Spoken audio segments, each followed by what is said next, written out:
après le choc, la colère. Dans sa très grande majorité, la presse nationale continue de traduire l'émotion suscitée par l'assassinat d'Hervé Gourdel et relaie unanimement les messages de condamnation exprimés par la communauté musulmane. Après le choc, la France affirme sa détermination, titre Le Monde, reprenant le discours de François Hollande, annonçant que la France ne cédera pas au chantage. Le Figaro se réjouit d'une mobilisation nationale contre le péril djihadiste, après qu'un conseil de défense ait décidé hier de renforcer les mesures antiterroristes en France. Le quotidien qui offre ce matin une tribune à des personnalités musulmanes, proclamant leur solidarité avec les victimes de l'organisation État islamique et affirmant en réponse aux menaces djihadistes, nous sommes aussi de sales Français. Une parole reprise par Libération et lancée par la communauté musulmane pour dénoncer ces barbaries commises au nom de l'islam.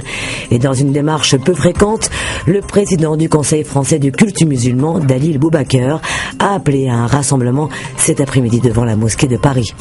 Les musulmans de France disent non à la barbarie, insistent aujourd'hui en France.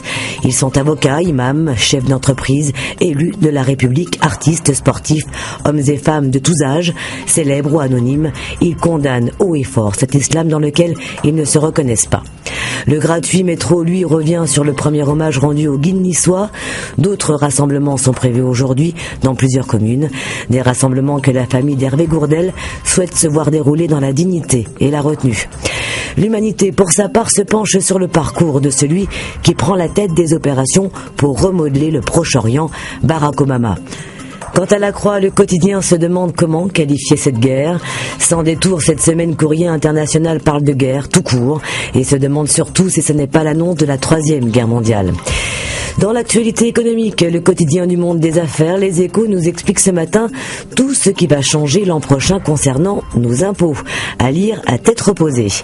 L'art de rien, titre 20 minutes qui consacre sa une à Marcel Duchamp, et cela à l'occasion de l'exposition organisée en son honneur au Centre Pompidou à Paris.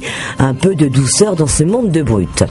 Enfin, l'équipe titre sur le match nul Saint-Étienne-Bordeaux qui fait de l'OM le seul leader du championnat avec 2 points d'avance. Avant de se quitter, n'oublions pas nous aussi de nous mobiliser aujourd'hui contre toute forme d'intolérance, juste en tant qu'être humain. Bonne lecture.